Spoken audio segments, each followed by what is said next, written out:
Bem-vindos ao ZodioCast. Esse episódio aqui é especial sobre o signo de Libra. Eu sou Vinícius Franco, astrólogo e tarólogo profissional. E antes de a gente começar a falar sobre esse episódio, lembrando que é muito importante vocês seguirem aqui o podcast na plataforma que você está assistindo ele, comentar, dar um joinha ou avaliar o podcast na plataforma que você está ouvindo, que ajuda muito o podcast a crescer. Nesse episódio, eu tenho uma convidada muito especial, que é o primeiro contato que eu tenho com essa pessoa maravilhosa, que é a Maiara, que ela é astróloga, psicanalista e taróloga. E, Maiara, por favor, se apresente aqui. Oiê, eu sou a Maiara. É difícil se apresentar, né? Quando a gente é muita coisa, assim, quando tem muitas nuances. Mas eu gosto de me considerar essa investigadora do mistério da vida. Então, como astróloga, como tarólogo e até como analista, minha busca é sempre nessa tentativa de compreensão daquilo que a gente não consegue ver com muita objetividade, né? Então, sou uma mensageira do oculto, vamos dizer assim. E aí eu sou mãe também, né, do canal Lunática Astro, que é lá onde eu levo as minhas reflexões, compartilho as minhas percepções, né, apresento esse trabalho também. Você tá no Instagram, você tá em outras plataformas? Conta pra gente quais plataformas você tá aí, que eu posso colocar os seus links depois na descrição do episódio. Isso, eu estou muito no Instagram, no Twitter, né, ambos como Lunática Astro ou lunática.astro no Instagram. E é lá onde eu compartilho a maior parte dessas reflexões, porque o meu viés de compartilhamento é muito por esse olhar de tentar criar um bem viver, né? Então, uso dessas ferramentas para a gente aprender uma prática melhor, uma prática ética para viver. Então, é ali que eu compartilho essas ideias. E bom, antes da gente se adentrar mesmo aqui no signo de Libra, eu vou deixar para vocês saberem o que a gente vai falar sobre todos os temas desse episódio, né? Primeiro a gente vai falar sobre o que são os signos cardinais, que Libra é um dos signos cardinais, sobre o elemento ar na astrologia, sobre o planeta que rege o signo de Libra, que é a Vênus, né? E a gente vai falar sobre o geral do signo de Libra, e a gente escolheu dois mapas de pessoas que têm essa energia, essa vibração libriana forte dentro delas, que é o Will Smith e o Lula, o presidente atual do Brasil, né? Ele é escorpiano, mas ele tem três planetas fortes, tem um estélio no signo de Libra. E bom, iniciando aqui a nossa conversa sobre Libra, falando sobre signos cardinais. Quando a gente fala na astrologia, muita gente talvez não entenda isso, mas a astrologia tropical, ela não tem a ver de verdade com as constelações que estão lá fora, lá no céu, né? A astrologia tropical, ela tem a ver com o movimento que a Terra faz ao redor do Sol, que é a eclíptica, que a gente separou isso faz há milênios atrás, né? Que são os signos que a gente conhece. Então, eles têm muito mais a ver com as estações do ano. E os signos cardinais, eles dão um início, um impulso, eles começam alguma coisa, né? Eu acho que a astrologia ela nos ensina muito o quanto nós participamos de um movimento cósmico, né? Então, todo esse movimento das estações reflete muito também esse processo nosso e dessa conexão entre a gente e a natureza. Então, os signos cardinais, eles estão muito relacionados mesmo a esse início de estação, né? Esse movimento inicial, essa potência de mudança, né? A mudança saiu dos signos mutáveis e veio aqui iniciar mesmo esse processo. Então, eu sinto que quando a gente fala de signos cardinais, a gente está falando desse rompante mesmo da natureza, e que a gente entende isso muito bem quando olha para a gente também, né? E você é uma pessoa que tem um signo cardinal forte no seu mapa astral, né? Você é uma ariana nata, com muitas coisas em Áries, pelo que a gente estava conversando um pouquinho antes, né? E o que que deu o impulso cardinal de você chegar na astrologia? Eu com Sol, Marte, Mercúrio em Áries, né? Tem um movimento forte sobre esse lugar de liderança. Então, a liderança, a autonomia, tudo isso são palavras muito importantes para que eu sinta que estou vivendo uma boa vida.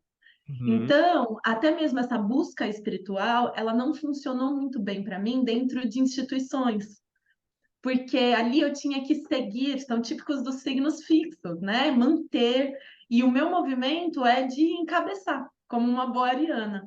Então, essa busca por encabeçar ideias sempre me moveu. Eu sinto que é um pouco sobre isso, assim, sobre ser esse momento onde a semente rompe.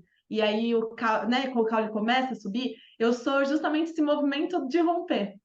E acho isso importante, não é o que sustenta toda a árvore, mas é importante para que ela comece, né? Então eu vejo muito esse cardinal em mim nesse lugar também. Tem suas dificuldades, admito. Tudo tem tudo tem dois lados, né? Nada é só uma facilidade, uma coisa maravilhosa, ou uma coisa mega destrutiva também, né? E falando um pouquinho mais sobre você como astróloga, né? Uma coisa que eu gosto muito de perguntar para as pessoas é o que é a astrologia para você, que é uma coisa muito ampla, né? Mas como que você vê, define hoje em dia a astrologia? Que eu posso dividir isso em dois movimentos. Uma numa análise filosófica da astrologia e outra numa análise mais prática da astrologia, né? Então, a astrologia é um oráculo. Então, se eu for basicamente numa análise prática dela, ela para mim está muito vinculada a traduzir os acontecimentos, a realmente compreender aquilo que, vivendo o acontecimento, eu não consigo compreender. Mas a nível filosófico, para mim, a astrologia é uma conversa, um diálogo com o destino, né? E aí, quando eu digo destino, eu posso colocar qualquer outra figura aqui.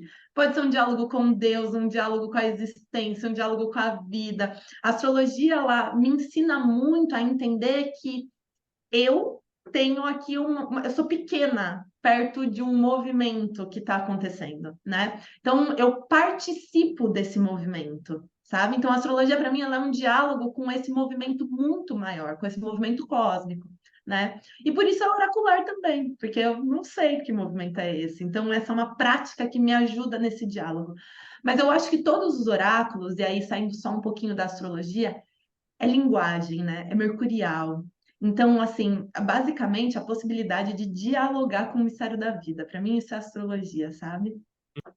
Também gosto bastante de ter essa visão da astrologia, né? Tem uma passagem muito antiga, eu não vou lembrar, se alguém lembrar de quem que eu tô citando, comentários, mas era quando, naquela época lá, que estavam tentando juntar muito a astrologia com ciência, né? Aí teve um astrólogo que é famoso que falou, olha, a gente não pode colocar a astrologia junto com as ciências, porque a astrologia, a gente tem que ver ela como um símbolo, como um universo simbólico, igual quando tem pessoas que estudam o movimento dos pássaros, né? Se eles estão voando em L, em V, né? Não dá para você falar que porque os pássaros estão voando em L, em V, que vai causar alguma coisa na vida de alguém, vai ocasionar, por exemplo, uma guerra, uma erupção vulcânica, né? A astrologia é um símbolo que vai mostrar alguma coisa que iria acontecer de alguma forma ou não. Ela está só mostrando para onde os ventos estão soprando, né? Enfim. Agora, se vocês lembrarem quem que eu estou citando, vocês coloquem aqui. Agora, não lembro quem, não lembro quem, mas é um astrólogo importante lá quando começaram a ser, do século XVII. Enfim, e bom, a gente falou aqui dessa energia cardinal que a Mayara tem forte dentro dela. E além de Libra ser um signo, tem um impulso cardinal dentro dele. Ele é o segundo signo do elemento ar na astrologia. O primeiro é o signo de Gêmeos. E para mim, Gêmeos, assim, todos os signos, o primeiro signo, né, que tá na ordem dos signos, por exemplo, Áries é o primeiro signo. Ele tem essa motivação cardinal de ser o signo de fogo. O segundo signo é o signo fixo da Terra, né? Então, essa qualidade deles, do primeiro signo que aparece, é muito forte do elemento. Então, tipo, o signo de Touro é muito forte, porque ele é o signo fixo da Terra. O signo de Áries, ele tem uma força muito grande por ele ter esse impulso do fogo. O signo de Gêmeos, que é o primeiro signo do ar, ele tem a qualidade mutável, que é muito ligada com o elemento ar, essa coisa da flexibilidade, da versatilidade, né? Da mutabilidade constante. E Libra, sendo o segundo signo de ar, ele carrega um outro tipo, umas tendências diferentes, né? O elemento ar na astrologia, ele está ligado com o nosso lado mental, com as trocas, a conversa, com o ar que está ao nosso redor, com o ambiente que está ao nosso redor, as trocas que a gente faz, tanto, por exemplo, vocês me ouvindo, vocês ouvindo a Mayara, a conversa que eu estou tendo com ela aqui, né? A conversa que vocês estão tendo com a imagem que vocês estão vendo agora, né? Tudo isso tem a ver com o elemento ar, né? E o elemento ar é muito a gente conseguir pegar o nosso mental, a gente conseguir juntar com um pedaço emocional, inconsciente, traduzir algo dentro de mim, da minha essência, do meu corpo, né? E como que eu vou interpretando isso? Como que o meu mental interpreta isso, né? Eu gosto muito dessa explicação que você trouxe do começo, né, sobre como a energia vai se posicionando na passagem, porque eu acho que isso ajuda a gente também a pensar como natureza, né, como sendo e participando do processo da natureza. Áries tendo esse cardinal, então é isso que eu trouxe lá no começo sobre romper da semente, né? Touro já é essa natureza que está se estabelecendo, né? 6 meses depois que a semente rompeu, eu tenho Libra. Né? Então, Libra é justamente esse oposto de Áries, e como esse segundo signo de ar, ele também traz esse segundo momento, não só de ar, mas da roda zodiacal. Né? Uhum. Ele inicia um novo momento da roda zodiacal, que é muito interessante. Eu penso muito no elemento ar, porque quando a gente fala de ar, a gente pode pensar isso pela magia, né? Pela astrologia, pelo oráculo. A gente pode ir por vários lugares para talvez elaborar o ar e a potência do que é a dinâmica do ar em si, né? Mas eu gosto muito da base da astrologia tradicional quando considera a qualidade essencial do ar como quente e úmida, porque traz justamente essa ideia que é tudo aquilo que expande, né? Toda a umidade expande, o calor tem energia. Então é um elemento ativo e expansivo. Diferente do fogo, que é seco, é direto, né? Ele é quente, ele é expansivo, mas é com muita potência, assim, muito assertivo e às vezes até muito machucado ali, né? Violento. O ar ele faz um outro momento, um outro movimento, na verdade, que é úmido. E por ser úmido, possibilita mais vida. Né? Eu sinto isso, assim. Essa é uma diferença entre a dinâmica do seco e do úmido, né? Então, do fogo e do ar, ambos ativos, que eu acho muito interessante, assim. O ar possibilita a vida.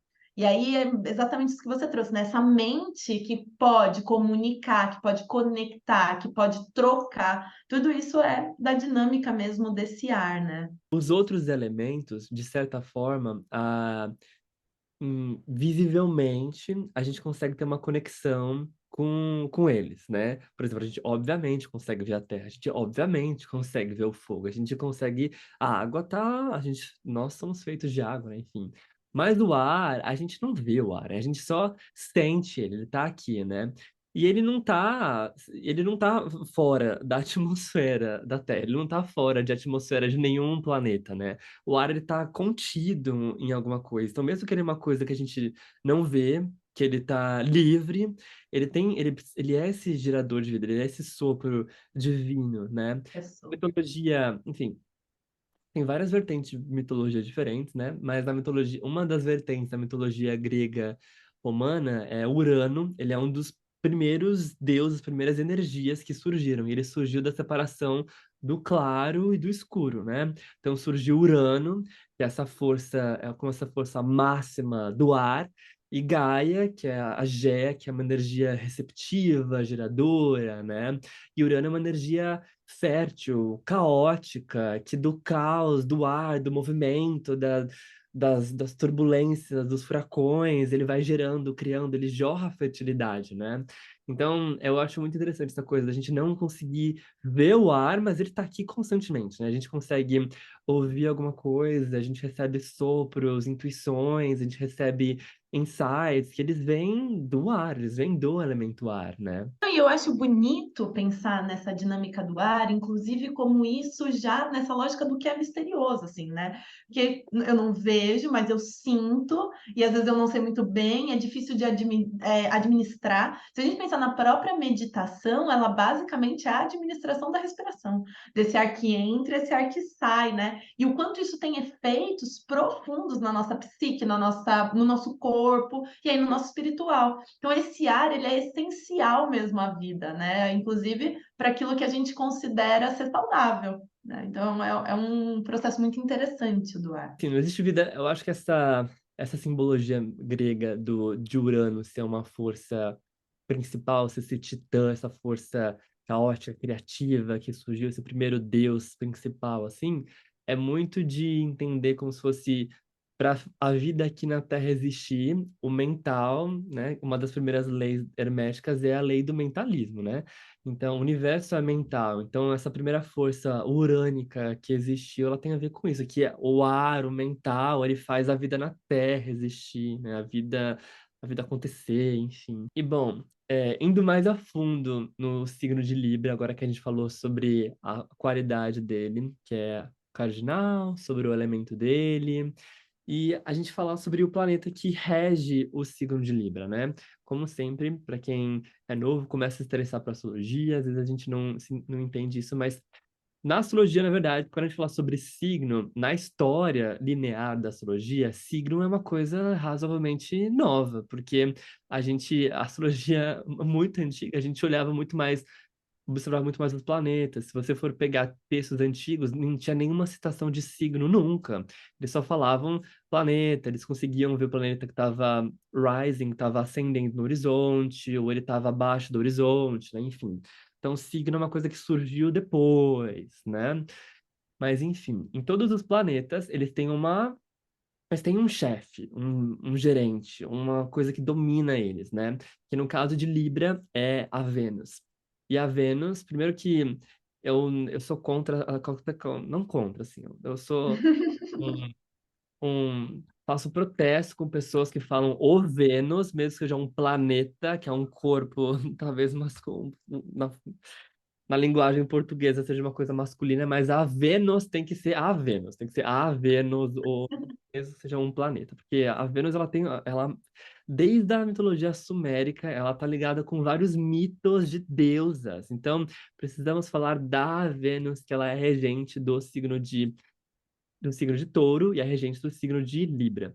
Só que, digamos, são duas Vênus um pouquinho diferentes, né? A Vênus é o planeta no nosso mapa astral, que ela vai falar sobre nosso lado mais erótico, sensual, nossos gostos, nossos desejos, nossa busca por conforto, e que a gente quer atrair alguma coisa, né? A Vênus, digamos, ela não age tanto, ela é como se fosse um imã para puxar as coisas pra gente, né? Na astrologia tradicional, a Vênus é um pequeno benéfico, um dos motivos é exatamente por causa disso, por causa que ela puxa as coisas, ela atrai as coisas, a gente ganha as coisas no lugar que a gente tem a Vênus no mapa astral, né? E a Vênus, ela tem um lado terreno, que é o lado touro, que é, digamos, atrair os prazeres carnais, físicos, o nosso lado sexual, o prazer por dinheiro, o conforto que o dinheiro pode dar para mim, né? Os valores também na parte taurina, mas a Vênus do lado libriano, digamos que é uma coisa mais etérea, igual o próprio ar. É uma coisa mais charmosa, é uma coisa que fica, de alguma forma, aquela pessoa, aquela vibração me atrai, eu não sei por quê. Tem um charme, alguma coisa em volta daquilo, tem uma diplomacia, um carisma, né? Eu costumo brincar que a Vênus em Touro é o castelo da Vênus, né? Domicílio da Vênus, então assim, é um banquete, aquele momento onde a gente está ali naquela cama gostosa, assistindo série, são coisas muito terrenas, né? A Vênus em Libra, ou Libra, seria uma vernissage. É um evento, é uma festa, obras de arte, taças de cristal, pessoas, né? Fotos, paparazzi. Essa é a diferença entre um domicílio noturno e um domicílio diurno, entre esse lugar terreno da Vênus, né? E esse lugar sociável da Vênus em Libra, eu acho muito importante de ser pautado, porque ambos são venusianos. Né? Estar numa vernissage, ver obras de arte, conversar com seus amigos sobre isso, é totalmente venusiano, mas é ativo, típico do ar, típico do cardinal, né? É ativo, é para o mundo. Enquanto a gente olha para touro, ele tem esse movimento estável, né? De conforto, de segurança, é interno, e não necessariamente não pode ser amoroso, ao contrário, é extremamente amoroso, é extremamente das conexões, sabe? Mas é completamente diferente quando a gente pensa nesse lugar da atividade da Libra, né? Que é completamente para o mundo. E como a Mayara falou já antes, Libra, ele é o signo que inicia um novo pedaço da astrologia, né? Porque até o signo de Virgem, que é o signo anterior a Libra, a gente está falando de coisas mais coisas são comuns a mim, né? Na minha vida social, desde que eu nasci, a minha família, eu começo a trabalhar, começo a interagir com a escola, enfim, né? E Libra é o primeiro contato que a gente tem com o outro, pessoas estranhas, pessoas que podem ser relacionamentos afetivos, clientes, podem ser sociedade de trabalho, né? Então, eu começo a ter um contato com alguém que é diferente de mim, né?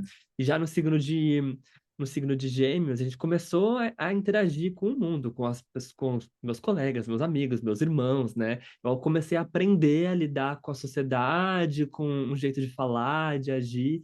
Em Libra, é a primeira aprovação, assim, do mundo, tipo, tá, como é que eu ajo de verdade, né? E uma coisa, acho que muito interessante, que vem desses dois signos, essas duas energias, é que na astrologia, se a gente pega Vênus, a casa 7, se a gente pega Libra, a gente vê que o jeito que nós lidamos com os nossos relacionamentos, com os nossos afetos, tanto relacionamento com cliente, sociedade de negócio, com o relacionamento afetivo mesmo, né? Namoro, casamento, noivado, tá muito ligado com pessoas que sabem ter essa troca, esse contrato, essa constante atualização dos contratos sociais são pessoas que elas sabem lidar muito bem com os valores, que é um pedaço venusiano nosso, né? Sabem lidar muito bem com valorizar, tanto me valorizar e entender o valor da outra pessoa. Que acho que, para mim, um dos princípios de Libra é isso, é entender que o eu é muito importante, né? Eu me entender é muito importante, mas o outro também tem valor. Eu entendo que o valor do outro também é importante, né? Tem uma coisa da compaixão ainda, de eu entender que, mesmo que eu discorde da outra pessoa, eu entendo que ela tem um outro ponto de vista, ela tem outros valores, né? Como que eu posso negociar com isso, né? Indo para o próximo tópico, começando a falar sobre a síntese de tudo que a gente falou, que é cardinal, ar e a essência da parte venusiana de Libra, né? Começando a falar sobre o signo de Libra mesmo, né? E como que você vê isso, Mayara? Eu gosto muito isso que eu trouxe, né, dessa analogia entre Áries e Libra, porque os 6 primeiros signos, né, ou os 6 primeiros meses ali dessa jornada, eu vejo muito esse processo que é como uma construção do eu. Iniciou ali em Áries, ele vai vindo travando toda uma jornada de tentar entender, compreender, desenvolver até chegar em Libra. Quando chega em Libra, a gente sai de um processo do eu e vai para o mundo, e vai para o outro, e vai para esse lugar. Então, Libra é justamente essa balança entre eu e o outro. É esse lugar onde eu descubro que existem outros eus do lado de fora, sabe? E esse eu que está ali tem tanta potencialidade quanto o eu que eu desenvolvi até aqui, né? É lógico que isso traz uma certa diplomacia para os processos, e é isso que você está chamando de negociação, né? Traz uma habilidade de troca tão poderosa que é difícil de pensar que daria para ter um sistema tão hermético quanto a astrologia sem ter o que é Libra, sabe? Sem ter esse ponto de balança, né? Porque não teria como, senão a gente se degladiaria ali. A Libra, ela traz exatamente esse momento de entender, não, calma, existem multiplicidades, né? Existe mais, existe muitos outros que eu vou precisar compreender e trazer nessa troca, né? Eu queria muito gravar um episódio com você, né? E eu não sabia onde encaixar você, porque eu queria que fosse rápido, e você era Ariana. Mas aí, mas aí, olha que coisa, né? Você tá falando exatamente da energia oposta a você. Então, eu acho que é muito lugar de fala mesmo estar aqui falando sobre esse pedaço libriano, porque é um lugar de aprendizado muito seu também, né? Bom, e até, inclusive, quando a gente pensa nesse lugar de aprendizado meu, é porque como eu não sei, né, tudo que tem em Áries não tem em Libra. E o que tem em Libra não tem em Áries, né? Então, quando eu vou tentar ser diplomática, mas é como se eu perdesse uma potencialidade minha.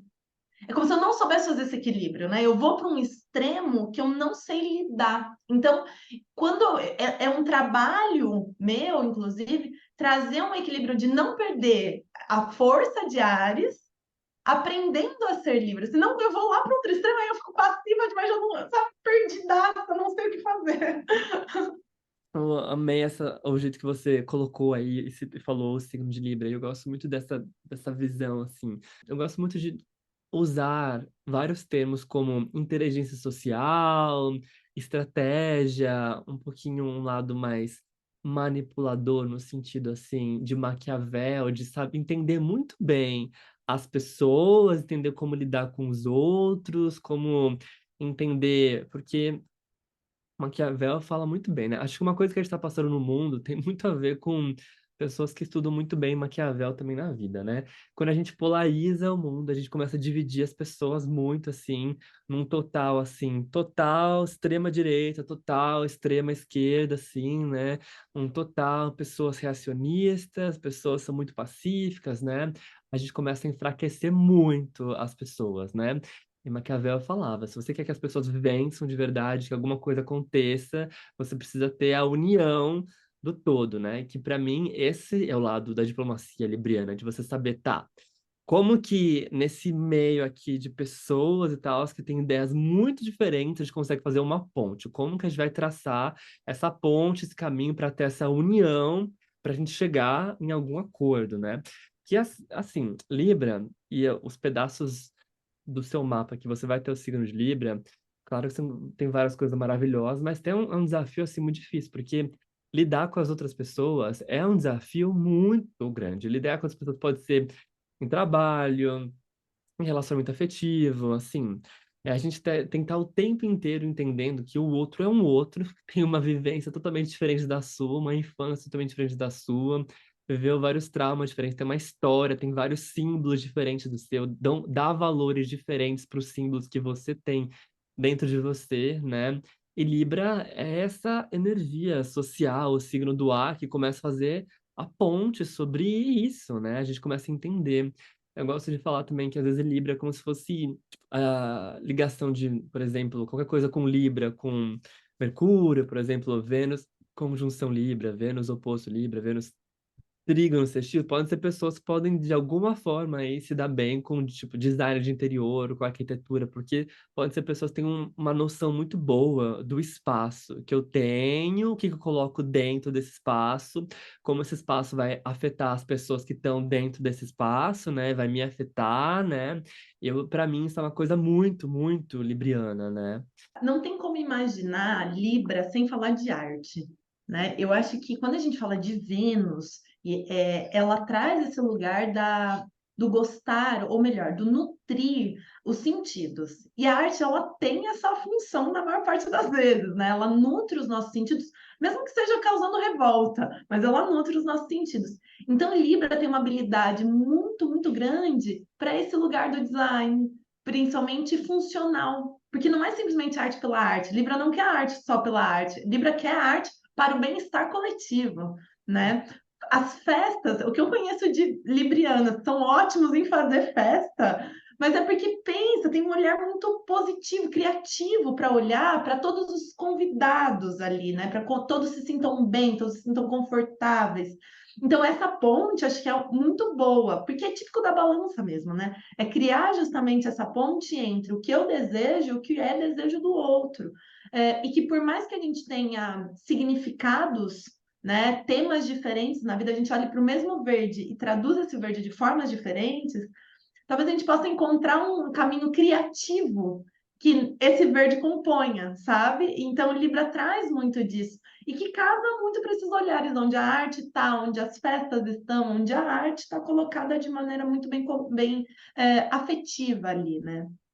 Total, total. Acho que essa vibração muito libriana, essa vibração receptiva de entender, tá, essa pessoa aí talvez nova que está aqui, né? Como que ela pode, como que eu posso ajudar ela a introduzir, né, o lado cardinal, a ser bem recebida, conseguir criar um Uhum. laço que ela talvez consiga criar laço com outras pessoas, né? Eu faço a primeira ponte para essa pessoa fazer as outras pontes, né? Começar a fazer os contatos, as networks, super, vem dessa energia libriana mesmo. E falando um pouquinho da parte mais de arte, de beleza, né? Eu acho que Libra tem uma. Principalmente a Lua em Libra, se a gente pensar na Lua no sentido do que eu senti do meu contato com a minha mãe, né? Às vezes eu vejo várias pessoas, tanto. quando a gente amadurece, né? Então, o nosso mapa astral vai amadurecendo também, né? Mas num contato mais, talvez, final da pré-adolescência, adolescência, o começo da nossa vida adulta, pode ter muito uma preocupação muito social que pode ter vindo, assim, dessa lua em Libra, do tipo, ai, como que essa pessoa, como que é meu filho, minha filha é visto pelos outros, o que que falam do meu filho, da minha filha, né? Como que meu filho, minha filha se apresenta, como que é a aparência, cuidar do estético, da roupa, do jeito que fala, do jeito que eu sento na mesa, do jeito que eu como, né? Essa preocupação muito social para o meu filho e minha filha conseguir fazer as pontes que ele vai precisar, né? Fazer, conseguir ter a network, os contatos, né? Então, essa coisa da lua em Libra e do contato que eu tive com a minha mãe, ele começou, pode ter vendo que pode ser uma coisa que me machucou, essa preocupação social, aparência, estética, né? Mas normalmente quando a lua em Libra ela vai amadurecendo, crescendo, é claro que depende muito da lua em Libra em cada mapa, né? Os aspectos, onde que ela vai estar, né? Mas normalmente ela amadurece para uma relação muito, uma troca boa com a figura materna, né? Que eu gosto que é muito interessante da gente pensar da mãe em Libra, pensando na mãe, é que vai ser uma mãe vaidosa. A Sim. mãe em si é vaidosa. E isso não quer dizer que ela passa batom ou deixa de passar batom. Ela é vaidosa na forma como ela quer ser vista também. E por isso, o filho é uma extensão dela, né? Se o filho vai lidar bem com isso, a gente não pode deixar de pensar na Vênus, né? Olhar uma Vênus mal posicionada, e quando eu coloco mal posicionada é no sentido de desafiador em algum lugar, num signo de queda ou exílio, pode sim esse ser, né, esse consulente, esse nativo, ficar desconfortável com essa mãe pela tensão que ela traz por essa dinâmica vaidosa. Mas conforme vai amadurecendo, eu também vou aprendendo a lidar com esse desconforto, né, que a Vênus vai trazer.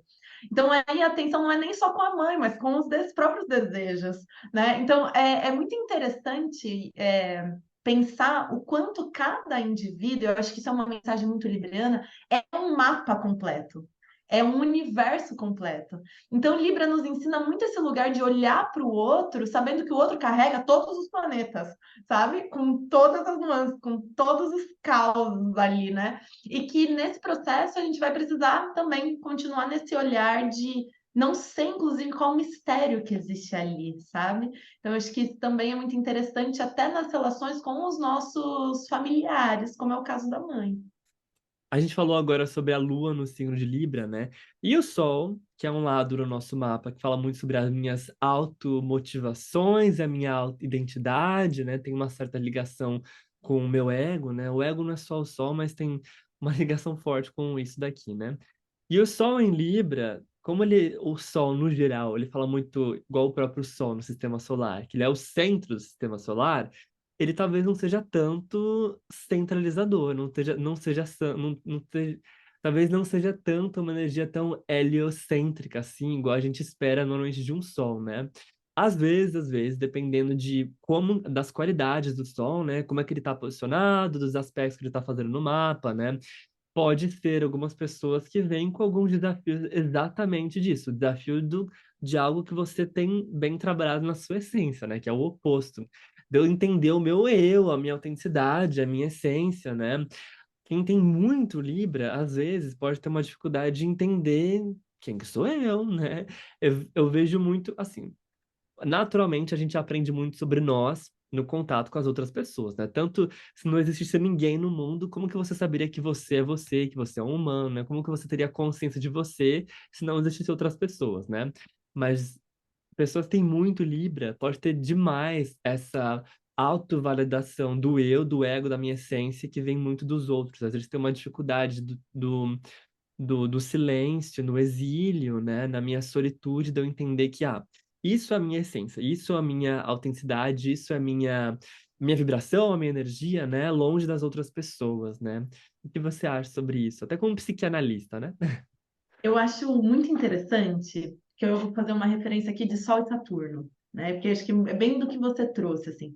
O Sol em Libra, bom, se a gente pensar que o Sol em Áries, esse Sol exaltadão, né? Ele tá ali nesse processo do início da primavera no hemisfério norte, né? Então ele tem esse movimento muito solar, iluminado, caloroso, é um rei no seu trono. Quando ele vai para Libra, ele divide o reinado. E aí, dividir o reinado já é perder o reinado, né? Então, a gente tem um aprendizado de humildade, que era o que a gente estava falando até agora, mas o excesso disso faz com que a gente não olhe para a nossa própria luz, que é exatamente esse lugar. Ao mesmo tempo, Libra exalta Saturno. Então, o outro é um lugar de limite. É um lugar de limite. E esse lugar de limite, ele é muito necessário, né? O que que acaba acontecendo com quem tem muitos planetas em Libra ou tem esse Libra muito forte, regendo outras questões do mapa? Eu percebo, inclusive na prática, esse lugar de aceitar muito o limite do outro, o limite que o outro me impõe, e não impor a minha própria luz. Porque eu desconheço, que a validação do outro é muito importante para mim, então eu não valido. O outro é tão necessário aqui que eu preciso que esse outro me valide, e aí por isso eu não sei muito bem quem eu sou, para cada outro eu sou um, né? E também eu não posso negar o quanto é importante para Libra esse lugar da harmonia do ambiente. E muitas vezes, para que a gente consiga colocar o nosso eu no mundo, a gente vai precisar sustentar o desconforto. Libra não quer sustentar desconforto, porque Libra quer harmonizar tudo, quer todo mundo feliz, né? Então vai ceder. Isso é desafiador, é um dos grandes desafios de Libra que pode aprender com Ares. Né? Que Ares, inclusive, é o causador do desconforto em muitos momentos. Aham. Então, é saber fazer esse movimento de não se perder, né? É de saber dosar o sol, né? E não silenciar tanto Saturno, né? Então, por Saturno, na verdade, não deixar Saturno falar tão alto quando tem todo esse processo, de Libra forte no mapa, né? Bom, indo para o nosso próximo ponto, que é começar a falar sobre os mapas das pessoas que a gente escolheu, que é o Will Smith e o mapa do Lula. Vamos primeiro falar sobre o mapa do Will Smith, porque o mapa do Lula a gente tem que fazer uma pequena introdução antes de falar do mapa do Lula. Vou compartilhar um pouco a minha tela só para mostrar para as pessoas que vão acompanhar, ouvir o vídeo também, além de estar ouvindo só o podcast, para elas verem o mapa do Will Smith, tá? Então, a gente está usando aqui o sistema de signos inteiros e que tanto como o Will Smith quanto o mapa do Lula, não temos tanta certeza assim do horário que eles nasceram, mas também porque a Mayara ela usa, não sei se você usa mesmo em todas as suas práticas, enfim, com os clientes os signos inteiros, mas você usa os signos inteiros com os clientes e normalmente mesmo? Tá. Uso sempre porque eu sinto, inclusive, mais facilidade na prática das previsões, né? Então, quando eu vou para a Revolução Solar, Virdade e tudo mais, eu sinto mais facilidade. Uhum, uhum. Eu normalmente uso o Plácidos e eu uso mais os signos inteiros quando os meus clientes eles nasceram, por exemplo, na Europa, Portugal principalmente, ou são irlandeses, porque fica uma desproporção muito grande das casas usando o Plácidos, né? Ficam umas casas minúsculazinhas e umas casas muito grandes. Mas enfim, então Will Smith tem aqui o Sol dele, ele é Libriano, né? Nasceu com o Sol a 3 graus no signo de Libra. Tem a Vênus dele em Libra, né? No último grau aqui de Libra. E tem o Mercúrio dele em conjunção com a Vênus a 28 graus de Libra. Tem o ascendente em Gêmeos a 7 graus. Então, ele é uma pessoa, ele é uma pessoa realmente do elemento ar, né? E a lua dele, uma lua intensa aí, um escorpião, conjunção com Netuno, né? Então, é, falando para mim, o ponto ápice do Libriano Will Smith, da carreira dele, foi quando ele deu o tapa na cara do Chris Rock na cerimônia do Oscar. Então, acho que isso, para mim, é realmente algo que não esperamos tanto de um Libriano, mas dá para, olhando esse mapa aqui aí, com uma Lua em conjunção com Netuno, em Escorpião, dessa coisa de defender minha família, minha mulher, a minha esposa, acho que faz mais sentido vendo assim, né? Mas enfim. Mas o que que quando você olha esse mapa aí do Will Smith, né? Que ele não é exatamente um stellium que ele tem em Libra, né? Porque o Sol tá bem longe aqui da Vênus e do Mercúrio, mas é um stellium celeste, né? Não é por aspecto, mas tá lá um stellium, todo mundo tá no mesmo signo, né? Mas o que que você vê dessa energia libriana do Will Smith? Eu acho que o Will é um bom exemplo disso que a gente estava falando sobre arte, né? Ele tá aí como um grande ator, mas ele também faz 1 milhão de outras coisas, e ele, como artista, nada melhor do que um bom libriano, né? Mas é interessante pensar também que Um Maluco no Pedaço, que acho que é uma das obras mais famosas dele, ele é um anti-herói, basicamente, né? Ele não está nesse padrão estético da época, ele faz, inclusive, essa tensão, né, de quebra do que é naturalmente considerado harmônico para uma época, e é uma Vênus, no finalzinho, uma Vênus anarética, fazendo oposição a Saturno, né? Então, a gente pode pensar, inclusive, que essa Vênus, ela está domiciliada, a arte fala muito sobre isso, mas nas obras do Will, é um questionamento, inclusive, sabe, sobre essa arte, essa estética, esse processo todo, né? Então, essa Vênus ali, ela tá super colocada, bem colocada, mas com uma tensãozinha de quem já está quase indo para o escorpião, né? De quem já está falando, tchau, gente, vou aqui. Então, é interessante pensar que mesmo com esse Sol super libriano, esse Mercúrio regente do ascendente também super libriano, quem comanda tudo isso é uma Vênus que já tá tipo, que legal essa arte, mas acho que eu vou dançar ali naquele território marcial daqui a pouco, né? Uhum, uhum.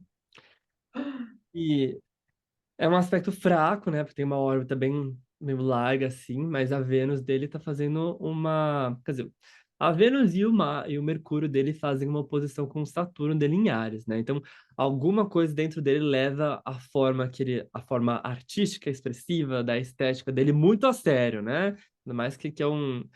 Quem tá controlando isso aqui é o Saturno em Áries dele, que vem na casa 11. Então, essa preocupação muito de levar a sério a minha reputação, a imagem também, eu acho bem interessante. Mas, e além de tudo isso, né, tudo isso aqui que a gente tá falando, desse estéreo dele em Libra, é da casa 5, né? É uma casa de palco, é uma casa do que eu estou expressando, é uma casa do que eu coloco para fora, é uma casa que, além de eu ser libriano, que eu preciso eu gosto dessa validação, aí de entender o outro, né?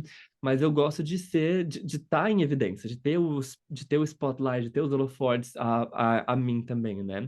Eu acho que ele considera um exemplo muito bom de uma pessoa que, além de, como você falou, é uma pessoa muito multifacetada, né? Uma pessoa tem um ascendente aí no signo de Gêmeos, né? Então, muito versátil, faz várias coisas, né?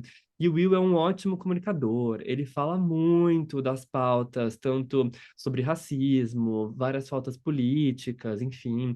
Eu gosto muito dos filhos dele também, tanto a Willow quanto o Jaden. De negar que é um Sol, Mercúrio e Vênus de casa, assim, casa dos filhos, né? Sim, Então, assim, é totalmente esse lugar mesmo, né? ao orgulho dos meus filhos, né? Totalmente. E olha que interessante, você citou uma das obras mais importantes dele, né? Que é O Maluco do Pedaço. E, para mim, uma coisa muito mercurial, além de essa coisa dessa pegada de ser dele ter começado a ficar famoso muito na vida dele, de um pedaço da vida muito jovem, dele ter interpretado um pedaço, uma pessoa jovem que estava sendo inserida lá numa família mais rica, de um padrão mais elevado, enfim, da onde ele nasceu, né? Então esse Mercúrio aí que nasceu de um lado mais malandro do povo social, começou, que teve que aprender a jogar de outras formas, né? Então, essa coisa libriana, que o Mercúrio teve que evoluir de outras formas, o Mercúrio teve que aprender a lidar com outros símbolos através da família, enfim. Então, acho que faz muito sentido também ser uma das coisas que ele é mais conhecido e ele ter esse ascendente aí em Gêmeos, com a Vênus conjunção com o regente do ascendente dele, que é o Mercúrio aí em Libra, né? E, bem, isso é genial. E ele é uma pessoa do palco, né? Mesmo que ele tenha dado tapa no Chris Rock, tenha sido expulso da academia de certa forma, isso não é uma coisa que acabe com a carreira dele de forma nenhuma. Ele continua sendo um dos atores mais influentes, importantes. Ele é uma das pessoas mais seguidas no TikTok, enfim. Então, ele continua sendo muito influente no mundo até hoje. Ele ainda é essa pessoa muito forte, do Sol na casa 5, que eu tenho um destaque, eu tenho visibilidade, né? Tem muitas coisas para fazer, né? como um bom pai de Sol na casa 5, os filhos dele, tanto a Willow quanto o Jaden, eles também são filhos que têm destaque na mídia, né? O Jaden de várias formas, né? O Jaden, se eu não me engano, agora ele tá mais na parte da moda, da estética, que tem a ver com Libra também. E a Willow, ela é cantora, né? Então os dois têm um mega destaque aí também, né? É... E seguem essa linha da arte, né?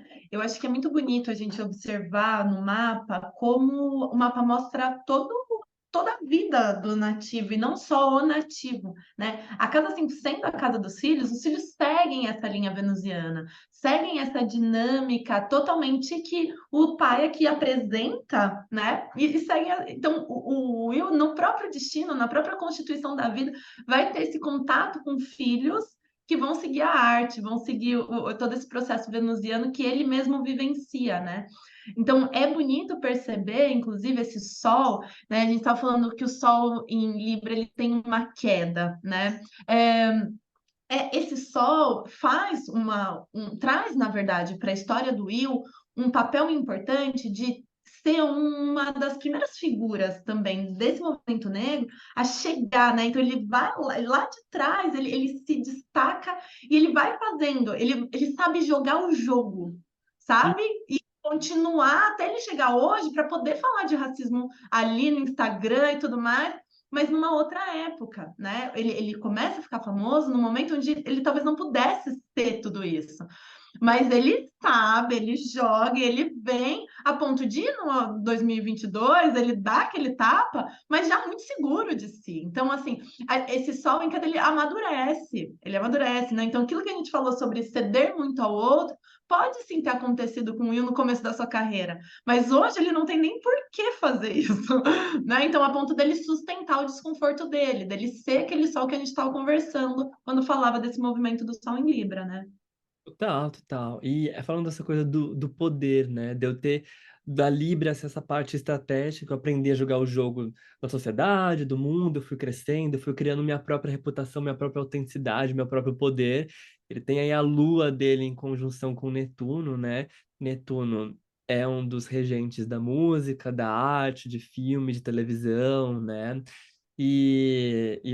Sendo o signo de Escorpião aí, não o Netuno, mas a lua dele, né? Em algum momento falou, não, eu tenho que mostrar que eu tenho mais poder aqui e eu vou vou ter o domínio, vou usar o poder que eu criei, da onde eu cheguei, né? Não só o meu poder monetário, que também é uma coisa escorpiana, mas o poder de respeito de eu como uma autoridade, né? De me respeitarem, né? E tudo mais. Então, acho que super, super, super. Então, como sempre, né? Nenhuma pastral vai ditar de verdade vai ditar um destino de uma pessoa, mas ele vai ditar as tendências, os caminhos, para onde os ventos eles podem estar soprando, né? Então, digamos que o Will ele usa e tá usando, usa e usou muito bem o mapa astral dele para chegar onde ele está hoje. E ainda tem muitas coisas que ele ainda é novo, né? Pelo amor de Deus. Então tem muita coisa para viver ainda, né? Indo para o segundo libriano que a gente escolheu aqui, que é olhar o mapa do atual presidente do Brasil, que é o Lula. Só fazendo uma introdução. O mapa do Lula, ele foi registrado anos depois do nascimento dele, né? Então a gente colocou aqui um horário de nascimento, que tem vários sites que checam datas astrológicas, enfim, né? Então pode ser um horário confiável, mas já deixando aqui logo na introdução que esse horário ele pode estar errado. Até o local do nascimento dele está errado. Ele nasceu em Pernambuco, mas a cidade talvez não seja a cidade que está no mapa, tá? Então a gente vai olhar ele como o ascendente que está lá e tal, mas a gente vai considerar muito mais o signo que estão os planetas e os aspectos que os planetas estão fazendo, porque tem essa incerteza muito grande aí, tá? Mas estão compartilhando a tela sobre o mapa do Lula. Estão compartilhando aqui o mapa do Lula. O Lula é escorpiano, ele nasceu no dia 27 de outubro de 45, em Ribeirão, em Pernambuco, possivelmente às 8 horas da manhã. E aqui ele tem o ascendente no signo de Sagitário, a 19 graus. Ele tem a lua dele no signo de Câncer, em conjunção com Saturno e conjunção com Marte, né? Então ele tem um estélio em Câncer e tem um estélio em Libra no mapa astral dele, né? E o Lula, bom, isso aí com certeza, isso aí com certeza tá certo. O sol dele realmente tá aí nos 3 graus de Escorpião. O eclipse que vai acontecer esse mês ainda, daqui a umas semanas no eclipse lunar, ele vai pegar bem o sol do Lula, né? Então vamos ver aí talvez o que que possa vir a acontecer, talvez com a vitalidade, com as forças dele, enfim, né? O horário, a gente tá gravando aí o episódio no dia, no dia 19 de outubro, e ele passou por uma cirurgia faz pouco tempo, enfim, né? Mas vamos ver o que que pode vir a acontecer com ele nesses próximos momentos. Mas lembrando que o Lula também, a primeira vez que ele ganhou as eleições da primeira no Brasil, ele ganhou também quando estava acontecendo um eclipse bem em cima do sol dele, né? Então, coisas boas também aconteceram quando tinha um eclipse acontecendo bem em cima do sol dele, mas vamos ver o que que pode acontecer agora também, né? Ele tá tendo um destaque muito libriano mundialmente, né? Talvez ele realmente tenha um ascendente sagitário, essa coisa de ter um destaque, abrir caminhos com outras culturas, um diplomata que não é só um diplomata só dentro do país dele, que é o Brasil, mas ele como o Brasil sendo presidente estando a cadeira, presidindo a cadeira da ONU no momento, né? Eles tentaram aí fazer um acordo de cessar-fogo, de paz, um corredor para conseguir lidar com todos os prisioneiros e conseguir dar uma ajuda, um escoamento aí para o conflito que está acontecendo agora entre a Palestina e Israel, né? E o Lula está sendo um exemplo, assim, em vários países dos discursos que ele está fazendo, sobre políticas internacionais, geopolítica, né? E é uma coisa muito, muito libriana. Essa pessoa muito estratégica, que sabe, tenta sempre ver os dois lados, né? Até uma coisa que eu achei muito interessante quando o Lula falou sobre que o Senado brasileiro ele estava com a bandeira de Israel, né? Mas mesmo que o Senado brasileiro estava com a bandeira de Israel quando começou um conflito entre a Palestina e Israel, ele falou da Palestina, ele falou da importância do território palestino, enfim.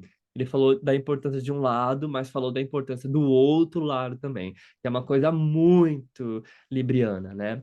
Então, talvez esse ascendente aí em Sagitário, que quem rege é o Júpiter, que está em Libra, talvez ele esteja certo. Talvez esse mapa realmente seja o mapa do Lula mesmo, né? Quem rege aqui o ascendente do Lula, 19 graus, é o Júpiter aqui, né? O que você acha? Eu gosto muito de pensar nesses dois benéficos, né? Júpiter, o grande benéfico, a Vênus, a pequena benéfica, em conjunção, assim. Com um cara, né? Um político, um estadista que vem de um processo muito de guerrilha quase, né? Então, só um escorpião, eu vou lutar em prol de, mas de quem, né? Daqueles que não são vistos. Então, o discurso do Lula na história dele política é muito sobre a coletividade, é muito sobre o outro, é muito sobre os metalúrgicos, é muito sobre o pobre, é muito sobre a MST. Ele faz esse movimento, né? Para além, lógico, hoje muito no cenário, quando ele se torna mesmo um político, muito no cenário mundial, a gente pode pensar que a, esqueci agora como se chama, as Olimpíadas vieram para cá, né, dentro do governo Lula, mas o discurso dele desde o começo da carreira até hoje é sobre esse papel pacificador do Brasil. Né? Não tem, a gente não tem como falar diferente, é por isso que ele se mantém assim, né? Os projetos sociais que o Lula traz são totalmente voltados para esse olhar do outro. Ele não tem um discurso bélico, mesmo sendo um Sol em Escorpião, um Mercúrio em Escorpião. O discurso dele é completamente voltado para esse lugar onde vamos harmonizar, vamos coletivizar, vamos articular, inclusive, todo mundo em prol de, né? Isso é muito do Lula.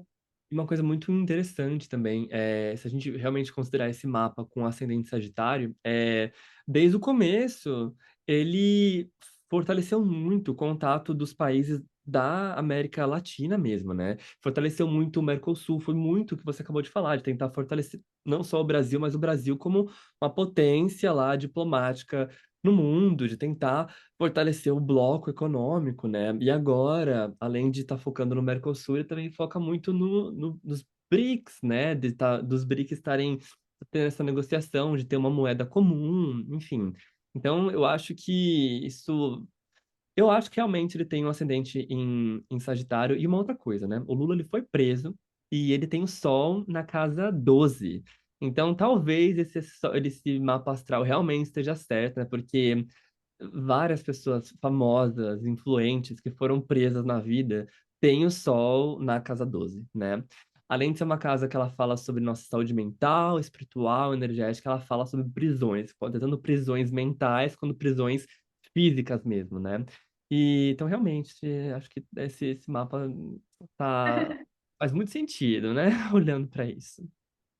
Uma coisa que eu acho que pode ser interessante também é pensar que essa dupla, né, Vênus e Júpiter, conjunto ali com Netuno, eles fazem esse sexto com Plutão. Então, o Lula, por mais diplomático que ele seja, ele não é um cara que vai ceder poder. Ele é um cara extremamente articulador do poder, né? Então, você mesmo trouxe, né? Ele quer centralizar esse bloco, ele quer fortalecer o outro. Então, assim, o poder que ele trabalha é gigantesco aqui, e que ele faz, inclusive, né? Ele está no terceiro mandato. Então, ele é uma figura que, com esse discurso pacificador, diplomático, consegue ter uma visibilidade. Você falou de Maquiavel no começo do episódio, né? E a gente não pode deixar de pensar no príncipe como esse lugar, né? O príncipe ele se mantém no poder, seja pelo medo ou pelo amor. O Uhum, Lula faz muito bem o papel do príncipe quando a gente pensa que ele articula todo mundo pelo amor, ele movimenta as pessoas pelo amor, né? Ele engaja as pessoas pelo amor e não pelo ódio ou pela revolta ou pela briga. E isso é muito interessante desse movimento totalmente libriano e lógico, não dá para negar também essa lua Marte-Saturno em Câncer, né? Então, ele também faz esse papel meio cuidador, meio mãe coruja, salvador da pátria. Então, isso é muito desse lugar sensível dessa lua Vênus mesmo, né? Dessa sensibilidade, mas ainda com muito poder. Não uhum. é uma coisa que solta, né? Então, essas duas figuras, tanto o Will quanto o Lula, usam da arte, da diplomacia, para exercer, inclusive, seu poder, né? Que eu acho que é o melhor lugar, é o lugar mais equilibrado da dinâmica da Libra. Sim, É uma coisa interessante. Vários políticos famosos, importantes, enfim, tanto de extrema esquerda quanto centralistas, quanto extrema direita, eles têm a Lua em destaque no mapa astral, e de certa forma o Netuno tá forte também em vários mapas de políticos, porque a Lua, ela fala sobre o povo, a nação, a pátria, né? Então, pessoas normalmente que têm um certo apelo maior do que eles mesmos, eles conseguem movimentar massas, eles têm esses dois planetas em destaque no mapa astral, né? A Lua, porque ela fala dessa coisa que eu vou agregar, eu sou popular, né? A Lua, ela é popular, ela quer ser popular, ela quer cuidar, ela quer que tenha um teto em cima de mim, se cair uma chuva, se tiver uma guerra, um granizo, né? Enfim. E o Netuno, ele fala do humor das multidões, ele fala do humor das massas, né? E o Lula, ele tem aí um Netuno em destaque aí em Libra, né? Grudadinho lá com a Vênus dele, né? Com o Júpiter dele, né? E a Lua fortíssima no mapa astral dele, né? A Lua conjunção Saturno, conjunção Marte, né? A Lua do Lula é atacada. é, ela comanda esses dois planetas que são muito potentes, né? É, e eu acho que é bonito perceber como, em muitos momentos, a gente, né, agora falando de Áries, assim, se coloca muito poder nessa dinâmica bélica de Marte. E eu tenho a beleza, eu vejo a beleza disso. Mas quando a gente olha essas duas figuras, por exemplo, não dá para negar o quanto em vida social Libra é extremamente necessário, né? Então, seja pela arte como Will, seja pela diplomacia política como Lula, se a gente não tem essa energia libriana, talvez a gente vivesse realmente uma barbárie, né? Não conseguiria administrar realmente o que é viver em sociedade, né? Porque isso é muito bonito, como é bem usado nesses dois mapas, por exemplo. Uhum, uhum. Totalmente, totalmente. Adorei conversar com você sobre o signo de Libra, sobre o seu oposto complementar. Adorei conversar com você sobre o Will Smith, tanto o mapa do Lula, né? Acho que foi uma troca muito boa. Foram dois exemplos muito bons mesmo de mapas com pessoas que usam muito bem essa energia libriana na vida deles, né? Dessa forma diplomática, estética, artística, de se posicionar, saber fazer pontes, né? E olha, espero que você apareça em outros episódios aqui, viu? Adorar, me chama para falar de Ares. Próxima vez que você quiser falar de Marte, eu vou falar de Marte, de Ares, que aí eu vou estar realmente no lugar de fala. Venho de batom vermelho e tudo mais. Não, no episódio de Ares, vamos colocar você já assim, por favor. Tem que estar aqui. E lembrando para todo mundo que está assistindo o vídeo, tanto ouvindo, só ouvindo o podcast, que por favor, segue o podcast, ou segue aqui o canal onde você está assistindo aqui a gente. E se inscreve, dá o seu comentário ou dá a sua avaliação aqui no podcast, para o podcast crescer cada vez mais. E eu vou deixar todos os contatos da Mayara aqui na descrição, vou deixar os meus contatos também. E eu espero vocês no nosso próximo episódio. Gente, muito obrigada aí por nos acompanhar. Vini, muito obrigada pelo convite. Foi um prazer imenso ter esse contato com você e poder trocar, né? Porque é muito bom conhecer colegas de profissão, visões de mundo e, principalmente, fomentar, né, essa boa astrologia. E aí, o que eu estou chamando de boa astrologia é pensar sobre astrologia, é filosofar sobre astrologia, é analisar sem reduzir, que eu acho que isso é muito poderoso, inclusive para quem nos ouve, assim, porque consegue perceber a riqueza que é essa ferramenta, né? Então, gratidão pela oportunidade. Obrigado por ter aceitado o convite. Sim, eu amo muito. Acho que uma das minhas missões como astrólogo é mostrar que a astrologia vai muito além da gente falar, ai, eu tenho meu Sol não sei onde, minha Vênus não sei onde, é entender a profundidade de todos esses símbolos, né? A riqueza de verdade, né? E obrigado por fazer parte desse projeto. Um beijo, gente. Um beijo pra vocês, gente.